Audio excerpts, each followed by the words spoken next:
Rabbi इश्रह ली सदरी व यस्सिर ली अमरी वहलुल उक़दतम मिन लिसानी यफ़क़हू क़ौली।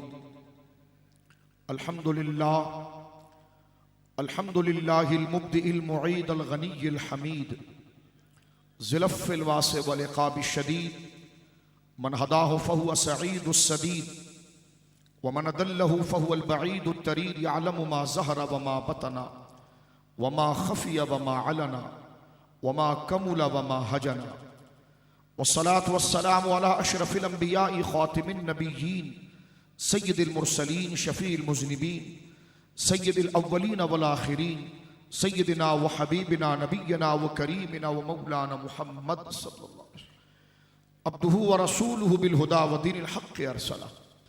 अम्मा बादु फ़अऊज़ु बिल्लाहि मिनश शैतानिर रजीम बिस्मिल्लाहिर रहमानिर रहीम।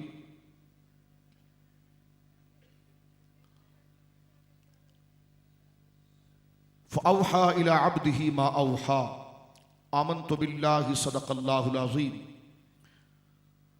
व फ़ी मौदिल आख़र अऊज़ु बिल्लाहि अस्समीइल अलीम मिनश शैतानिर लईनिर रजीम। व मा जअलना अर्रुअया अल्लती अरैनाका इल्ला फ़ितनतन लिन्नास आमन्तु बिल्लाहि सदक़ल्लाहुल अज़ीम। बिबरकति इन्नल्लाह व मलाइकतहु युसल्लूना अलन नबी या अय्युहल्लज़ीना आमनू सल्लु अलैहि व सल्लिमू तस्लीमा।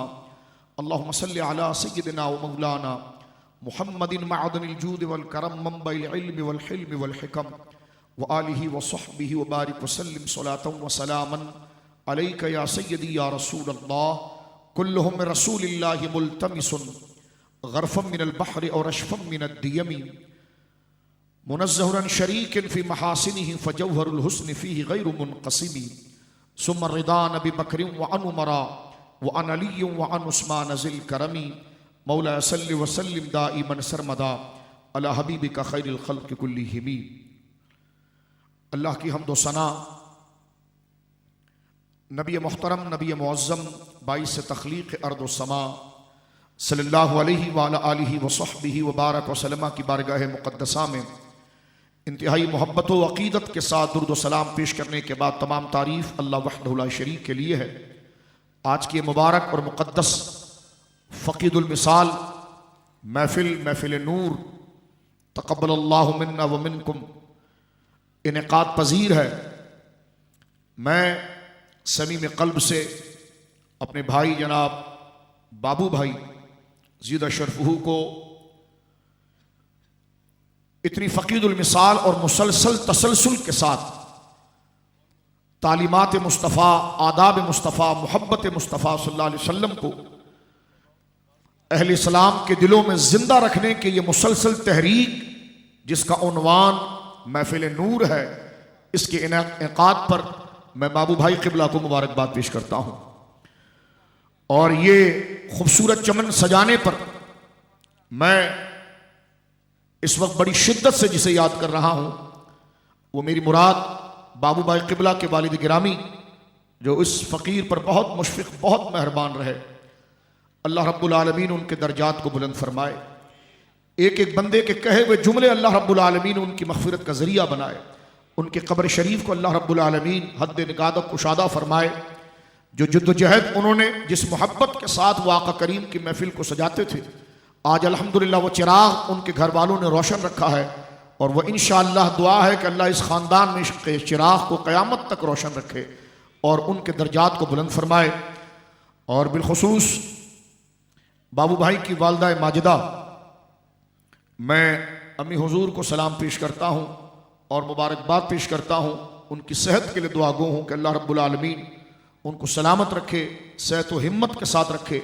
जिस मोहब्बत के साथ जिस तक़वा व पारसाई के साथ मुझे कई अरसा अम्मी जान के साथ गुफ्तगू करने का और बाज़ शरई मसाइल से गुफ्तगू करने का शर्फ मिला, जो पारसाई जो पाकीज़गी अल्लाह के दीन के लिए वो रखती हैं, अल्लाह रब्बुल आलमीन हमारी हर बच्चियों को इस माँ का ये सदका अता फरमाए।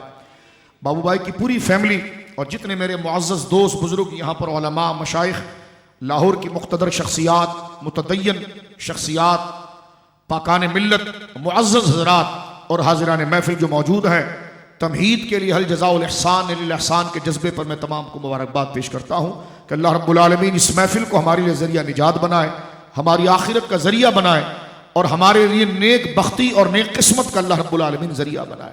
मेरे दोस्तों बुजुर्गों, चंद बातों में एक सबक याद करने के लिए बस मैं कुछ मिनटों के लिए आपके सामने हाजिर हुआ हूं। देखिए, इस महफिल के इनेकात का क्या सबब होता है, इस महफिल को क्यों मुनक्किद किया जाता है। बाबू भाई जैसे और अजीम लोग जो अपना वक्त, अपना माल, अपने जिंदगी की हर नेमत को आका करीम सल्लल्लाहु अलैहि वसल्लम की जिक्र और नामूस और उसकी तशहीर में और आने वाली नस्लों के दिलों के अंदर उसका मकाम और उसके मर्तबे को रासिख करने की जो कोशिश करते हैं, तो ये तकाज़ा गुलामी है, ये तकाज़ा बंदगी है। और यही एक उम्मती के दिल के अंदर अपने आका की दीन की खिदमत का जज्बा होना चाहिए। मेरे दोस्तों बुजुर्गों, नबी पाक सल्लल्लाहु अलैहि वसल्लम के मोहब्बत के हवाले से मुझे हुक्म दिया कि आप इस पर गुफ्तगू करें। लेकिन मैं एक बात अर्ज करना चाहता हूं कि मोहब्बत एक नफ्सियात है, मोहब्बत एक फिक्र है, मोहब्बत एक ऐसा जज्बा है कि जो चेहरों से आया हो जाती है, जो अदाओं से आया हो जाती है, जो माहौल में अदा हो जाती है। कसे बाशत किसी कहने वाले ने कहा कि आशिक पूरे भरे मजमे में पकड़ा जाता है, इसलिए कि जब महबूब का जिक्र हो जाए तो वो उसी की बू के पीछे चल पड़ता है। तो ज़ात मुस्तफ़ा करीम सल्लल्लाहु अलैहि वसल्लम की मोहब्बत जो हकीकी मोहब्बत है, जो ईमान की मीरास है, ईमान की बुनियाद है। जो नौजवान बच्चे यहाँ बैठे हैं, मैं उनसे मुखातब हूँ, स्कूल कॉलेज यूनिवर्सिटियों के जो बच्चे बैठे हैं, मदारिस के जो बच्चे बैठे हैं, मैं बाबू भाई के इस स्टेज से इस मजलिस के इनेकाद का सबब आप तक पहुँचाना चाहता हूँ। और वो ये है कि देखिए, हुजूर की मोहब्बत, आका करीम हरे हरे गुंबद में आराम फरमाने वाले मेरे और आपके आका आमिना के लाल सैयदुल मुरसलीन खातमुन नबीयीन सल्लल्लाहु अलैहि वसल्लम की मोहब्बत और अकीदत, मेरे बच्चों बुजुर्गों, ईमान की असल, ईमान की बुनियाद और असल दीन और असल ईमान है। जैसे बदन की जिंदगी रूह के साथ है और रूह बदन से उड़ जाती है तो बदन बेमाने हो जाता है, इसी तरह इबादात और कलमा जो हम पढ़ते हैं, इसकी मकबूलियत, इसकी रूह, इसकी दलील, इसकी कबूलियत की सनद इश्क मुस्तफ़ा, मोहब्बत मुस्तफ़ा, एहतराम मुस्तफ़ा, जिक्र मुस्तफ़ा, वफादारी मिशन मुस्तफ़ा है। यह तो उसूली कायदा है जो मैंने आपकी खिदमत में जिक्र किया। अब जरा आगे चलिए। मोहब्बत में एक चीज होती है खास तौर पर, जो मुहिब, आप जिससे मोहब्बत करते होंगे ना, तो हमेशा फिर आपने उसी शख्सियत को अपनी मोहब्बत का मेयार बनाया होगा। मसलन आसान अंदाज में समझे, जिसको आप पसंद करते हैं तो आप ये चाहते हैं कि मैं उसको पसंद करूं जो मेरे महबूब को पसंद करता हो।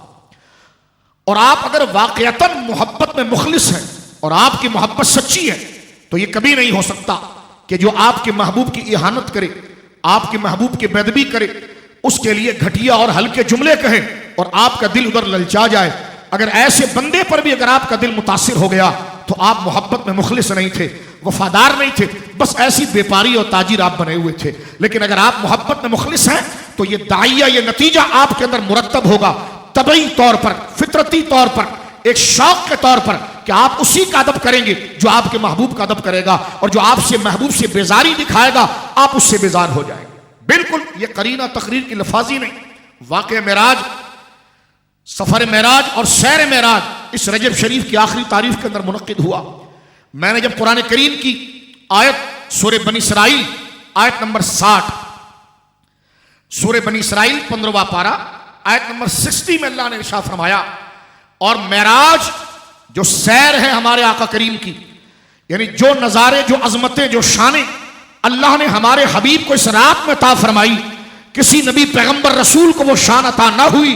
तो हुजूर का ये मर्तबा और मकाम, यानी हुजूर के शायन शान जो अजमत की बातें हैं वो दो हैं, एक कुरान और एक सैर मेराज।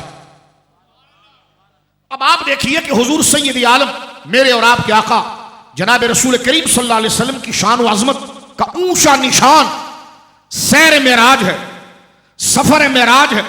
मेराज के अंदर हुजूर के दर्जे की तरक्की है। तो अल्लाह रब्बुल आलमीन जल्ल व अला ने जो अंदाज इख्तियार किया है उसके कलाम में इंसान हैरान हो जाता है।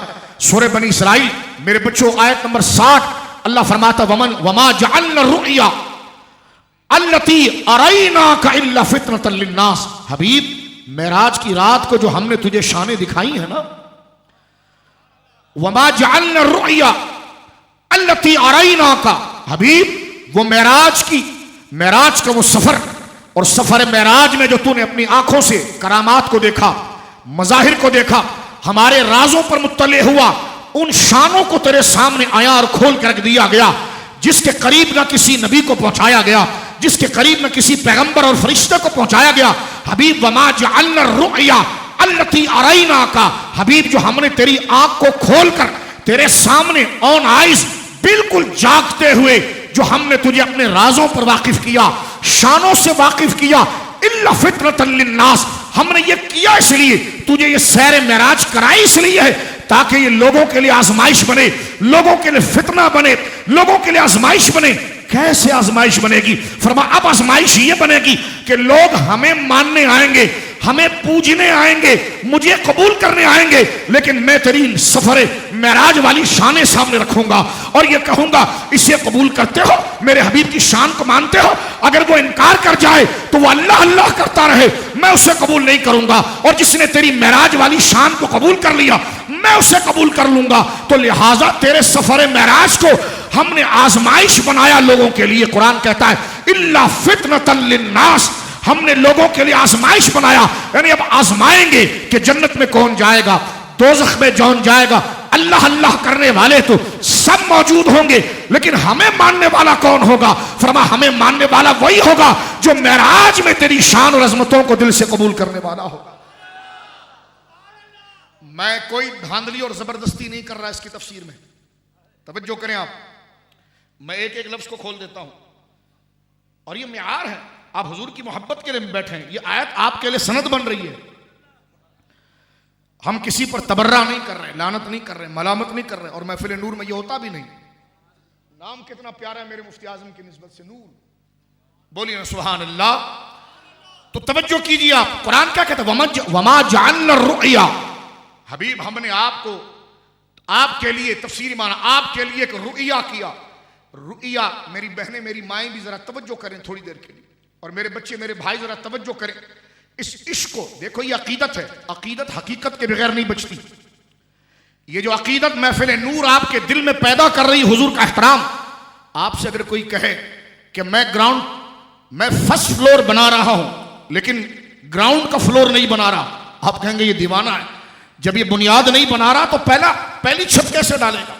अगर वो पहली मंजिल बनाना चाह रहा है तो उसे बुनियाद बनानी होगी। तो आप जो बना रहे हैं ये टॉप फ्लोर है। इस अकीदत को हकीकत के साथ जोड़िए, क्योंकि अकीदत अगर हकीकत के साथ ना हो तो यहां से आगे बढ़कर कोई भी आपका ईमान लूट सकता है, कोई भी बात आपके कानों में वसवसा पैदा कर सकती है। लेकिन जो अकीदत हकीकत और दलाइल और संजीदगी और मतानत के साथ जुड़ी हो तो तुम तो तेज हवाएं उसके बाल को भी बीका नहीं कर सकती।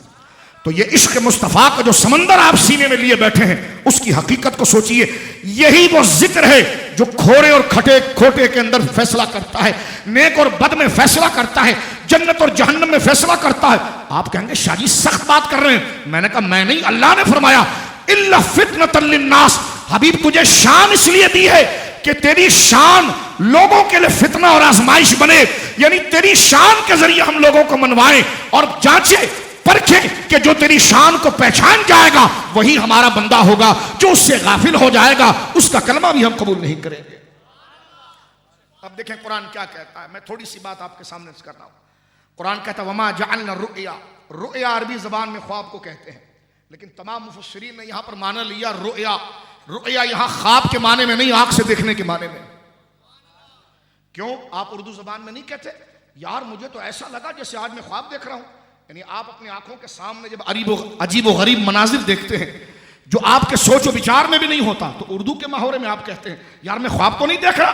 तो ऐसे ही अरबी जबान में रुया है ख्वाब के लिए, लेकिन यहां जो कुरान निशा फरमा रहा है और सफर मेराज को रुया के साथ जिक्र कर रहा है, तो तमाम मुफस्सिरीन ने फरमाया ये रुया ख्वाब वाला नहीं है, ये आयानन आंखों से देखना है। फरमा वमा जअलना रुया, हबीब हमने जो रात तुझे आंखों से नजारे दिखाए थे वो रुया कौन सा? अल्लती अरैना का, जो तुझे दिखाया था। 50 अहदीस मौजूद है कि 1,24,000 अंबिया किराम अपने मज़ारों से निकल कर आए और हुजूर के पीछे उन्होंने नमाजें पढ़ी। फरमाया ये वो नजारे थे जो हमने तुझे दिखाए। महबूब तेरी शान ये बढ़ाई कि एक बंदे के अगर सीने को चीर दिया जाए मर जाता है, तेरे सीने को चीर कर भी तेरी हयात को हमने बरकरार रखा। हबीब, अगर किसी को तेज सवारी पर बिठा दिया जाए, उसके बदन के चिथड़े उड़ जाते हैं। हमने तुझे बुर्राक पर बिठाया, लेकिन तुझे ये रौब अता फरमाया कि तेरे शिमले का कपड़ा भी नहीं हिलता था। हबीब, किसी को तवील सफर करने के लिए उतनी ही मसाफत जरूरत थी, लेकिन हमने लाखों साल का सफर रात के एक मुख्तसर से हिस्से में करवा दिया कि जिसमें कुंडी हिलकर अपनी जगह पर नहीं आई थी, वजू के पानी ने जगह ना छोड़ी थी, बिस्तर ने गर्मी ना छोड़ी थी। हमने तुझे आसमानों की सैर कराई और उस मकाम पर तुझे पहुंचाया कि हमने जो कयामत तक अपने बंदों के लिए राज रखा है वो सब तुझ पर आया कर दिया है। लोग कहने जी ये कहां लिखा हुआ है? मैंने कहा यही तो आजमाइश है। हजम नहीं होती बात, जो बात हजम ना हो वही तो आजमाइश है। और कुरान ने इसको आजमाइश कहा है। मेराज को कुरान ने आजमाइश कहा, इल्ला फितनतन लिन्नास। हबीब, तेरे नाम के डंके हमने इसलिए बजवाए कि हम आजमाएं तेरा जिक्र, यानी हुजूर की नात आजमाइश है। किसमें? खोरे और खटे में, नेक और बद में। तवज्जो है, जन्नती और जहन्नमी में। हम किसी को जहन्नमी करार नहीं दे रहे, लेकिन कुरान इसे तवज्जो कीजिएगा मजमून कुरान पर और मिजाज कुरान पर कहीं गफाजी ना गुम हो जाए। यह मियार है लोगों को परखने का जो अल्लाह ने बताया। अल्लाह फरमाया, महबूब, हम तुझे मेराज न देते तो फिर कलमों की आजमाई का जरिया क्या बनता? फरमाया, कौन हमारा मानने वाला है और कौन हमारा मानने वाला नहीं है, उसको पहचाना जाएगा तेरी इज्जत से, तेरी मोहब्बत से, तेरे एहतराम से, तेरी अजमत से, जो तेरी शानों में रखने ना निकाले, ऐब ना लगाए, शक पैदा ना करे, बल्कि खुलकर अबू बकर की तरह कहे, इससे बड़ी बात भी कहते तो मान लेता। फरमाया, इल्ला फितनतन लिन्नास, हम लोगों को आजमाएंगे। अब जरा तवज्जो कीजिए आप मेरे दोस्तों, तो गोया कि हुजूर का जिक्र आजमाइश का बास है। जिसको यह जिक्र हजम हो गया, कबूल कर गया, वही मोमिन और जन्नती है। जो शक पैदा करने गए, रावी कौन सा था जी, किताब कौन सी थी जी, इसका यह मतलब नहीं है। तो मैंने कहा हुजूर का जिक्र ही तो आजमाइश है। यही बात अगर मौलाना के बारे में हो तो आप अपने कसीदे लिख दें, यही बात अगर आपके मकतब फिक्र की हो तो आप कबूल कर लें, लेकिन बात जब इज्जत मुस्तफा की आई तो बहस रावियों पर होने लगी, किताबों पर होने लगी। मुझसे कहने लगी जी अंगूठा चूमते हैं, कहां लिखा है? मैंने कहा हुजूर ये लिखने का मसला नहीं है, यहां का मसला है। आप क्या बातें कर रहे हैं? कहते जी अंगूठा क्यों चूमा? मैंने कहा जिन्होंने देखा था उन्होंने पांव चूमा, हमने देखा नहीं तो हमने नाम चूमा। मैंने कहा हुजूर ये किताबों का मसला नहीं है, यहां का मसला है। अल्लाह ने अपने कलमे को आजमाने के लिए हुजूर की शान को जरिया बनाया और फरमाया, महबूब, हमें जो याद करेगा और हमें अल्लाह अल्लाह कहकर वो पुकारेगा तो हम उसको जांचेंगे तेरे जिक्र के साथ, हम उसको परखेंगे तेरी अजमत के साथ। अगर वाकयातन वो हमारा कबूल करने वाला होगा, हमें इलाहे बरहक कहने वाला होगा, तो वो तेरी शानों से आंखें चुराएगा नहीं, बल्कि झूम झूम कर कहेगा मैं सो जाऊं या मुस्तफा कहते कहते खुले आंख सल्ले। अब आप गौर कीजिए कि हुजूर का जिक्र जो है, जो मैं बात नौजवानों आपको बताना चाह रहा हूं, हुजूर की शान हर एक को हजम नहीं होती। मैं कोई धांधली नहीं कर रहा। कुरान कहता है आयत नंबर 60 सूरह बनी इसराइल, इल्ला फितनतन लिन्नास, तेरी अजमत को हमने बंदों के लिए फितना और आजमाइश बनाया है। फितना अरबी का लफ्ज है, हमारे वहां तो लफ्ज फितना बुरा कहा जाता है, लेकिन मैं उसकी तारीफ आगे कर रहा हूं, आजमाइश। फितनतन लिन्नास, कुरान ने कहा फितनतन लिन्नास, तेरी अजमत लोगों के दरमियान परखने का जरिया बनेगी। मुझसे एक बंदा कहने लगा, शाही आखिरत की फाल दुनिया में नजर आ सकती है, यानी आखिरत में क्या होगा तो ये बंदों के चेहरों पर नजर आ सकता है? मैंने कहा हदीसों के अंदर है। मुझसे कहने लगा, मुझे ये बताइए आप कि अल्लाह जिसे बख्श दे तो दुनिया में उसकी फाल क्या होगी? मैंने कहा जिसके लिए हुजूर का जिक्र आसान हो गया, यही फाल है उसके जन्नती होने। जिसे हुजूर की तारीफ आसान हो गई, हुजूर को याद करना उसके लिए ऐसा आसान हुआ जैसे सांस लेना। हुजूर को याद करना जिसके लिए ऐसा आसान हो जाए जैसे आंखों को खोलकर अपने मुराद को देखना। हुजूर की याद जिसके लिए आसान और रग़बत वाली हो जाए, यही तो वो बंदा होता है जिसे खुदा बख्शना चाहता है, दुनिया में उसको यह मिजाज अता फरमाता है। मेरे दोस्तों देखिए, तो हुजूर का जिक्र जो है वो आजमाइश है। मसलन इस पर एक मैं बात आपके सामने पेश करूं। मुझे एक बंदा कहने लगा, ये 27 को महराज क्यों कर रहे हैं आप? मैंने कहा बाबू भाई ने तो आज ही महराज की महफिल रख ली है, अभी तो 27 आया भी नहीं, 27 तो 3 तारीख को है ना। तवज्जो है आपकी। अब आप गौर करें, हुजूर 12 को तो नहीं पैदा हुए थे। तो मैंने कहा आपको इतनी परेशानी क्या तारीख पर है? हुजूर पैदा हुए शानों के साथ। कहने लगे हाँ वो तो है। तो मैंने कहा कब हुए? कहने लगा 8 को। मैंने कहा आप 8 को कर लो, लेकिन फिर भी नहीं कर रहे। तो मैंने कहा यही तो था, इल्ला फितनतल लिन्नास। तवज्जो करना इस बात पर, मैं 1000 साल की बात पर एक बात कुरान से कर रहा हूं, इल्ला फितनतल लिन्नास। लोग कहते हैं जी हुजूर 12 को पैदा हुए थे। मैंने कहा छोड़ो नहीं हुए तो आप बताओ कब हुए? कहने लगे जी 10 को हुए। मैंने कहा आप 10 को कर लेना, मैं 12 को कर लूंगा। कहने करेगा क्यों? मैंने कहा इसलिए कि हुजूर ही का जिक्र अच्छे और बुरे में तमीज पर हुआ है। इल्ला फितनतल लिन्नास, कुरान समझ रहे आप? इल्ला फितनतल लिन्नास। इसी तरह एक बात यहां पर भी चल पड़ी कि ये 27 को आप मस्जिद छपवा सजा रहे हैं, चिरागे लगा रहे हैं। 27 को मेराज कहां से साबित है? मैंने कहा वक्त नहीं, वरना मैं नुसूस पढ़ता आपके सामने तारीख की कि 27 ही को हुजूर को मेराज हुई है, लेकिन मैं इसमें नहीं पढ़ता। झगड़े की बात नहीं है, क्योंकि बात हुजूर अलैहिस्सलाम की मोहब्बत की है, और यही वो जिक्र है जो बटों को जोड़ता है। और खुदा की कसम इसमें मैं बांटने की नीयत से नहीं बोल रहा, जोड़ने की नीयत से। ऐसे तो सगे भाई नहीं बैठते, जिस तरह जुड़कर आप बैठे हैं, तो हुजूर का ही जिक्र है जो इख्तलाफ और फिरके खत्म कर सकता है। इसको डिबेट का मौजू ना बनाए, नात ख्वानी की महफिलों को डिबेट का मौजू ना बनाए, मिलाद की बात को डिबेट का मौजू ना बनाए, हुजूर के जिक्र को डिबेट और मुनाजरे का मौजू ना बनाए। इसलिए कि इस उम्मत में अगर इत्तेहाद होगा तो वो होगा ही हुजूर के नाम पर। ये नौजवान जो गलियों को छोड़कर, गलत हरकत को छोड़कर, फजूलियात को छोड़कर, शैतानी वसवसे और राह को छोड़कर आज इस बाबूबाई की कॉल पर यहां पर आकर सारे रिश्ते नातों को भूलकर सर उठाकर कह रहा है सबसे औला रहा हमारा नबी। मैंने कहा इससे बड़ी तबलीग क्या होगी कि सारे फिरके पीछे रह गए, आज उम्मत ज़ाते मुस्तफा पर मुत्तहिद हो गई। इस जज्बे से मैं बात इस जज्बे से मैं बात आपके सामने करना चाह रहा हूं, जरा गौर कीजिए। कहने जी 27 को आप जो महफिल सजा रहे हैं और ये चिरागा लगा रहे हैं, तो ये क्यों कर रहे हैं आप? मैंने कहा हज़रत छोड़िए, ये मेराज की महफिल है। कहने लगा 27 को क्यों कर रहे हैं? मैंने कहा मेरी बात सुने, हुजूर को मेराज हुई थी? कहने लगे जी हाँ हुई थी। मैंने कहा सूरह बनी इसराइल की पहली आयत में मेराज का जिक्र है? कहने लगे हाँ। मैंने कहा सूरह नजम की 18 आयतों में मेराज का जिक्र है? कहने लगे हाँ। मैंने कहा सूरह बनी इसराइल की ये जो आयत मैंने पढ़ी है इसमें एक और मेराज का जिक्र है? कहने लगे हाँ। मैंने कहा 20 हो गई? कहने लगे हाँ। मैंने कहा सूरह ज़ुख़रुफ़ की आयत वलक़द आतैना मूसल किताबा फला तकुम फ़ी मिर्यतिन मिन लिक़ाही, मेराज का जिक्र है? कहने लगे हाँ। मैंने कहा 22 आयतों तो सिर्फ कुरान की है? कहने लगे हाँ। मैंने कहा बुखारी की पहली हदीस किताबुस सलात की मेराज पर है? कहने लगे जी। मैंने कहा मुस्लिम किताबुल ईमान मेराज पर है? कहने लगे जी। मैंने कहा नसाई शरीफ किताबुस सलात मेराज पर है? कहने लगे जी। मैंने कहा जब ये सारा जिक्र है तो हजरत पढ़ेंगे कब? पढ़ेंगे कब? जिक्र कब करेंगे? और जब भी पढ़ेंगे तो उसके लिए महफिल तो लगानी पड़ेगी, और जिक्र हुजूर का है तो थोड़ा सजाना भी पड़ेगा, सरकार का जिक्र है तो रौनक बनानी भी पड़ेगी। तो ये तमाम चीजें अगर आप देख रहे हैं तो ये वजह बन रही है कि इल्ला फितनतल लिन्नास। अल्लाह ने फरमाया महबूब तुझे अजमतें दी ही मेराज में इसलिए थी ताकि तेरी अजमत को बुनियाद बनाकर हम अपने और पराये को हम परखेंगे। तो लिहाजा ये भूल जाना कि कुरान की सूरह बनी इसराइल की पहली आयत भी थी, सूरह नजम की 18 आयतें भी थी। मैंने कहा मुझे याद दिलाने की जरूरत क्यों पड़ रही है? मोमिन जो होता है उसको मुस्तफा का सबक पूरा याद होता है। जो है इसमें हीलों की क्या जरूरत है? इसमें मैं एक जगह बैठा हुआ था, बात को समेट रहा हूं, सिर्फ मिजाज इश्क आपको बता रहा हूं।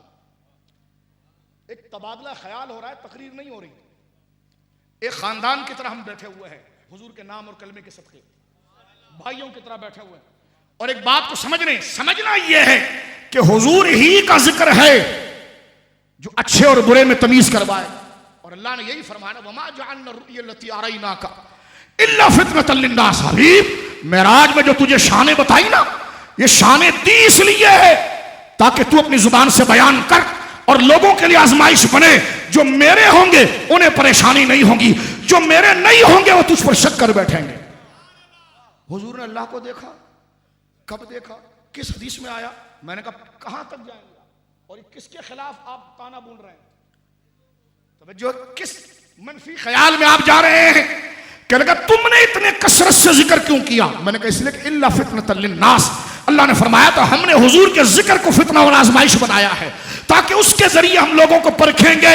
जो जिक्र को कबूल कर गया वो मोमिन हो गया, जो उसमें शक का शिकार हो गया वो अपना इलाज कराए, मुनाजरे ना करे।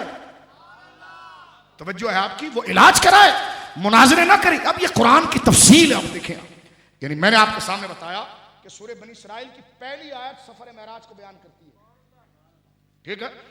सूरह नजम की 18 आयतें, कुरान में एक बात एक जगह पर भी आए तो मकबूल होती है, लेकिन ये हुजूर की इस कदर अजमत थी, इतनी बड़ी शान है कि अल्लाह अकबर, इसका इनकार नहीं किया जा सकता। तो लिहाजा मैं ये नहीं कहता कि आप चरागे लगाएं, आप बगैर चरागे के मेराज महफिल सजा लें। अगर इन लवाजिमात पर इख्तलाफ है, इन चीजों को छोड़ दीजिए। आप जिक्र मुस्तफा पर जो सही हदीस है वो पढ़ दीजिए, ताकि नौजवान जो आ रहा है वो आपके पीछे नहीं आ रहा, मस्जिद को तो देख कर आ रहा है, वो हुजूर के पीछे आ रहा है। हुजूर का जिक्र उससे पता चले, सरकार की शान व अजमत उससे पता चले। मैं एक मिजाज आपको मजीद देना चाहता हूं। मैं एक इल्मी महफिल में बैठा था, मुझसे पेश रो एक गुफ्तगू करने वाले, मैं नक़्द नहीं कर रहा, मैं अंदाज बता रहा हूं कि क्या अंदाज हमने इख्तियार करना है और कहां हमसे गलती लाहिक होती है। हमारा मिजाज ये हो गया है कि खुदा ना करे मुझे आप अच्छे नहीं लगते, मुझे आप अच्छे नहीं लगते, खुदा ना करे, तो फिर मैं ऐसा भी तो नहीं ना कि अगर आप कुरान पढ़े तो मैं उसका भी इनकार कर जाऊं, आप हदीस पढ़ें तो उसका भी इनकार कर जाऊं। ये तो नीरी बुग़्ज़ है। मैंने कहा इस मसले को ऐसा ना बनाया, हुजूर की जात मुतनाज़ा नहीं, उसके खिलाफ हरम में पर्चे ना बांटे जाए, उसके खिलाफ फेसबुक की वाल को रंगा ना जाए। मेराज कहां लिखा है जी? हुजूर ने कभी मेराज किया जी? साहबा ने कभी किया जी? मैंने कहा कौन सी खिदमत है? मैंने कहा जितना जज्बा आप इस पर डाल रहे हैं तो सूरह बनी इसराइल की आयत नंबर 60 आप पढ़ लें।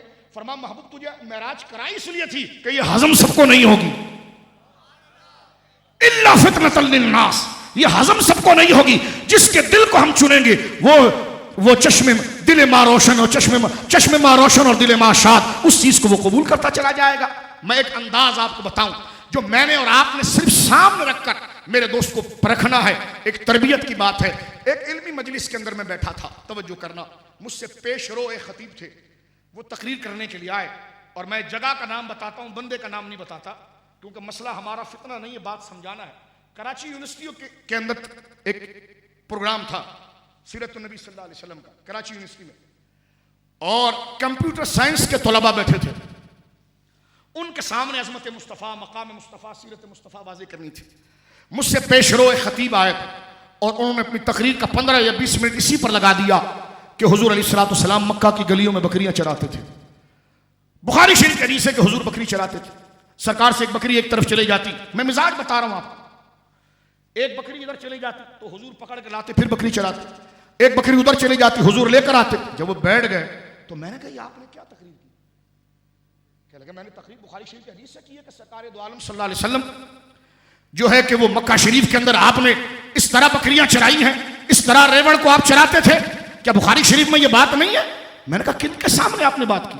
कंप्यूटर साइंस के तलबा के सामने, जिनको आप ये बताते हैं कि गोरे ने रॉकेट बना लिया, गोरा चांद पे चला गया है, और आप उनको ये बता रहे हैं कि हुजूर सैयद आलम बकरी चराते थे। कह लगे बुखारी में नहीं लिखा कि हुजूर बकरी चराते थे। मैंने कहा कुरान में नहीं लिखा कि अर्श पर जाते थे। ये मिजाज, ये कंफ्यूजन जो है वो यहां अटकती है, सिर्फ समझाने के लिए। मैंने कहा कुरान में नहीं कि हुजूर अर्श पर जाते थे। मैंने कहा बकरी हुजूर ने चराई, ये हक है, लेकिन इस बच्चे का भी मिजाज वो नहीं है, मियार वो नहीं है। पहले से मकाम मुस्तफा से रोशनास करा दे, फिर वो राज बता देना। क्या खूब कह गए मुफ्ती अहमद यार खान नईमी रहमहुल्लाह के नूर हक जलवा नुमा था मुझे मालूम न था, शक्ल इंसान में छुपा था मुझे मालूम न था, बकरियां जिसने चराई थी हलीमा तेरी, अर्श पे वही गया था मुझे मालूम न था। तो बात बताने की जो मोहब्बत रसूल का मुझे कहा कि आप दर्स दें, तो मैंने कहा मोहब्बत रसूल का सीधा सीधा दर्स यह है कि जब तक जहां कंफ्यूजन और जहां कॉन्सेप्ट ब्लॉक होते हैं उसको अगर क्लियर ना किया जाए तो मेरे दोस्तों बुजुर्गों बात मुकम्मल नहीं होती है। तो लिहाजा जब हुजूर सैयद आलम की बात आए तो रावियों के पीछे ना भाग, बात को खत्म करते हैं, तवज्जो करें। मियार ये ना बना, मियार ये ना बना। हदीस शरीफ पढ़ी जाए हुजूर की शान में, कहते इसका रावी आप पढ़ें। मैंने कहा रावी को आप पढ़ें, रावी को आप पढ़ें। कहने का क्या मतलब?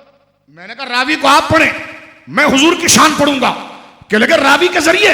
मैंने कहा हुजूर की शान को बयान करने वाला सबसे बड़ा खुदा है जिसने मेराज जैसी अजमत अता फरमाई। आप अंगूठा चूमने के मसले पर रावी पढ़वा रहे हैं मुझसे? आप मुझसे कह रहे हैं कि अंगूठा चूमने के मसले पर रावी पढ़ो?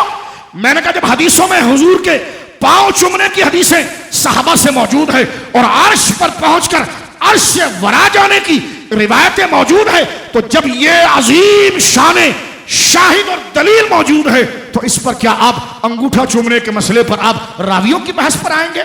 नहीं मेरे दोस्तों, जहां बात हुजूर के जिक्र की आ जाए, हुजूर की शान की आ जाए, तो फिर उसमें चोरी नहीं की जाती। इसलिए आप देखिए जब सरकार मेराज से लौट कर आए, यहां यह सबक मुकम्मल हो जाता है मेरे भाइयों। सरकार जब मेराज से लौट कर आए, मुस्तदरक के अंदर मौजूद है, मैं कॉन्सेप्ट के हवाले बता रहा हूं कि मोमिन को हुजूर के लिए कैसा बेदार होना चाहिए, सरकार की शान के लिए कैसा मिच्योर नौजवान आपको होना चाहिए। हुजूर जब सामने आ जाए तो जहन की सुथराई कैसी होनी चाहिए, मिजाज की पाकिजगी कैसी होनी चाहिए। अब जहन किसी और को टटोलने के लिए कैसा हो, और जब बात हुजूर के मकाम की आ जाए तो अदब व मकाम कैसा हो। अब देखिए मुस्तदरक की हदीस जो इस मसले को खोल कर और बात मुकम्मल कर देती है। जिस वक्त सरकार दो आलम सल्लल्लाहु अलैहि वसल्लम सफर मेराज से आए, आप अक्सर सुनते रहते हैं इस बात को, और आप देखें यहां बात मुकम्मल होती है कि जिस तरफ आप तशरीफ लाए, अल्लाह अकबर, तो सरकार ने कुफ्फार और मुशरिकीन के सामने जब अपने सफर मेराज को बयान किया, जिसको कुरान कह रहा है सुबहान लज़ी असरा बिअब्दिही लैलन, ये लाम के ऊपर जो दो ज़ेर है, ये इस बात को बयान कर रहे हैं कि रात के इंतहाई कलील अरसे में हुजूर सैयद आलम ज़मीन आसमान की सैर करके आ गए। अब ऐसा भी तो ना हो ना कि 27 रजब का जुमा आए और बंदा वजू के मसले बयान कर रहा हो। मैंने कहा वजू के मसले बयान करना मना नहीं, लेकिन बच्चों नौजवानों को बताओ कि बेटा ये वो महीना है जिसमें हमारे आका उस उरूज पर गए जहां रसाई ना किसी नबी को मिली, ना पैगंबर को मिली, ना फरिश्तों को मिली। अब देखें, एक आध मिनट में इस बात को हम समेट कर नतीजा निकालते हैं। मेरे दोस्तों, जिस वक्त कुफ्फार और मुशरिकीन के सामने ये बात आ गई कि जनाब रसूल करीम सल्लल्लाहु अलैहि वसल्लम ने ऐलान फरमाया कि मैं रात के थोड़े से हिस्से से बैतुल मक़दस और फिर आसमानों की सैर और मकाम मुस्तबा अल्लाह की तकदीर के कलमों की आवाज़ को सुनकर ये लंबा सफ़र तय करके मैं आ गया, तो वो वहाँ से निकल कर इमाम हाकिम ने मुस्तदरक के अंदर इस रिवायत को नकल किया, और बड़ी अजीब रिवायत है जो इस आयत की मुकम्मल रोशनी को वाज़े करती है कि हबीब हमने तुझे शानें दी इसलिए है कि तेरी शानों के जरिए हम बंदों को परखेंगे। वो अल्लाह अल्लाह तो करते रहेंगे, लेकिन उनका अल्लाह अल्लाह मकबूल जब होगा कि जब वो तेरी शानों के साथ अल्लाह अल्लाह कर रहे हों। सामने से हजरत अबू बकर सिद्दीक आ रहे हैं, तो मेरे भाइयों जरा गौर करें, अभी तक उन्होंने हुजूर से सुना नहीं है इस बात कि सरकार को ये शानें मिल गई है, सुना नहीं, हुजूर के दरबार में अभी तक पहुंचे नहीं, अभी अपने काम से जा रहे हैं, बज़ाहिर इन्हें इल्म किसी बात का नहीं। रास्ते में अबू जहल मिल गया और कहने लगा अबू बकर जरा ये बताओ, अगर कोई बंदा ये कहे कि मैं रात के थोड़े से हिस्से में, ये बहुत बुनियादी उसूल है, बार बार आपको उलमा बताते हैं, ये याद रखने का है। अबू जहल कहने लगा अबू बकर जरा ये बताओ, अगर कोई बंदा ये कहे कि मैं रात के थोड़े से हिस्से में जमीन और आसमान की सैर करके आ गया, तो मान लोगे? और खास बैतुल मक़दस जिसके जाने को 2 महीने और आने को 2 महीने, पलक झपकने में गया भी आ गया, आप मान लोगे? तो फरमा इल्ला फितनतन लिन्नास, का मान लोगे? हजरत अबू बकर भी तो अल्हम्दुलिल्लाह अहले सुन्नत के इमाम है ना, उन्होंने कहा ये कहता कौन है, ये है किसके लिए, ये है किसके लिए? का इतना बड़ा मजमा था, लोग जिक्र कर रहे थे, तो अगला भी पूछेगा ना जिक्र किसका था, कहेगा नहीं बताओ मजमे की क्या हैसियत है। उन्होंने कहा पहले शान वाला बताओ, का हुजूर के लिए था। फरमा तो फिर तो जायज है। तो सिद्दीक अकबर ने यही पूछा कि किसके लिए यह हुआ। जब वो सरार करता रहा और आपने जवाब न दिया, तो उसने कहा कि तुम्हारे साहिब कहते हैं कि मैं रात के थोड़े से हिस्से में जमीन आसमान की सैर करके आ गया। तो सैयदना सिद्दीक अकबर ने यह नहीं कहा कि तू तो सबसे बड़ा झूठा है, दरमियान से हट, अबू जहल तू तो सबसे बड़ा झूठा है, दरमियान से हट, मैं जाऊं अपने नबी से तस्दीक करूं, रिवायत को मरफू करूं, पूछूं? नहीं, बल्कि कहा कि मेरे नबी ने यह कहा है, मेरे साहिब ने यह कहा है कि मैं रात के थोड़े से हिस्से में जमीन आसमान की सैर करके आ गया। कहा का छोड़ इस बात को, क्या फरमाया अगर यह कहा है तो लउसद्दिकुहु फीमा अबदु मिन ज़ालिक, अबू जहल छोड़, इससे बड़ी भी बात करते तो अबू बकर तस्दीक कर लेता, क्योंकि बात हुजूर की थी। फरमाया ये कौन सी बड़ी बात है? फरमाया लो उसद्दिक़ु बिख़बरि समाए ग़दबतिन व रौहा, का इससे बड़ी बात तो वो सुबह शाम मेरे सामने करते हैं और मैं तस्दीक करता हूं। उसी वक्त जिब्रील आए और इम्तिहान में अबू बकर कामयाब हो गए, क्योंकि इज्जत मुस्तफ़ा, जिक्र मुस्तफ़ा, अज़मत मुस्तफ़ा इम्तिहान का जरिया बनी थी। और अबू बकर ने उस चीज को वाज़े किया तो रब ने फरमाया कि हबीब अब से आसमान वाले अबू बकर को अबू बकर ही नहीं सिद्दीक कहते हैं। तो झूठ तो उन्होंने कभी नहीं बोला, सिद्दीक तो वो हमेशा है। सिद्दीक मुबालगे का लफ्ज है, बहुत ज्यादा सच बोलने वाला, ऐसा सच बोलने वाला कि जिससे झूठ कभी बने ही नहीं। तवज्जो है। लेकिन अल्लाह ने पहले आपको सिद्दीक का ऐलान क्यों ना किया? इसलिए कि मेराज और अजमत मुस्तफा जो फितना और जो आजमाइश बन रहा था उस पर अल्लाह ने परखा। तो अबू बकर सिद्दीक ने बगैर किसी दलील के सिर्फ जात मुस्तफा, नफ्स जात मुस्तफा पर ईमान इतना मजबूत था कि हुजूर इससे बड़ी बात भी करते तो मैं मान लेता। किसी ने कहा जी बाबू भाई ने इतनी बड़ी महफिल की है, इसकी दलील क्या है? आशिक कहेगा छड़ी इस बात को यार, इससे बड़ी भी करते तो हम उसको जायज कहते। तो ये मिजाज, ये इश्क है। तो इसलिए मेरे नौजवान बच्चों, दोस्तों, अपने कानों का ख्याल रखो, अपनी आंखों का ख्याल करो और ये सारी सिफात हुजूर के हवाले करो कि दहन में ज़बां तुम्हारे लिए, बदन में है जान तुम्हारे लिए, हम आए यहां तुम्हारे लिए, उठे भी वहां तुम्हारे लिए। मसला छेड़छाड़ का नहीं था, क्रॉस क्वेश्चनिंग में जवाब इसलिए दिया ताकि आप मकसद को समझें। इसलिए कि जो हुजूर का हुआ खुदाई उसकी हुई और बंदे उसके हुए। अल्लाह आपका और मेरा बैठना यहां कबूल फरमाए और आखिरी सांस तक हुजूर सैयद आलम नूर मुजस्सम सल्लल्लाहु अलैहि वसल्लम का अदब, एहतराम, आपकी हुई दी हुई तालीम, आपके दिए हुए हुकूक पर अल्लाह रब्बुल आलमीन हमें अमल की तौफीक अता फरमाए और कल क़यामत के दिन सरकार दो आलम के लिए सफाई कल्ब रखने की वजह से अल्लाह रब्बुल आलमीन हमें जन्नतुल फिरदौस में रसूल करीम का पड़ोस अता फरमाए। वाखिरु दावाना अनिल हम्दुलिल्लाहि रब्बिल आलमीन।